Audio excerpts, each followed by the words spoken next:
Welcome back. સ્થાનિક સ્વરાજની સંસ્થાઓમાં ઓબીસી અનામત મુદ્દે કોંગ્રેસના પ્રહાર। કોંગ્રેસ ઓબીસી ચેરમેનના પદ ગ્રહણ સમારોહમાં અમિત ચાવડાનું નિવેદન। ઓબીસીને સ્થાનિક સ્વરાજમાં મળેલ 27% અનામત પૂરતું નથી। ઓબીસી અનામત અંગે ઝવેરી કમિશનનો રિપોર્ટ સરકાર જાહેર કરે। કમિશનની ભલામણે મુજબ અમદાવાદમાં ઓબીસીની 40% બેઠક રિઝર્વ થાય। ઓબીસી સમાજ એક ન હોવાથી ભાજપ સરકાર હિંમત કરી રહી છે।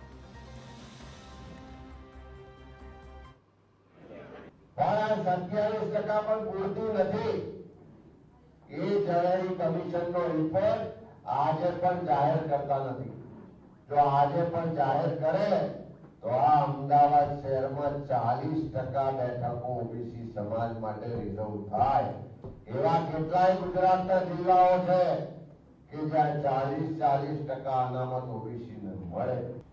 આ સરકાર ઓબીસીના હક છીનવી રહી છે।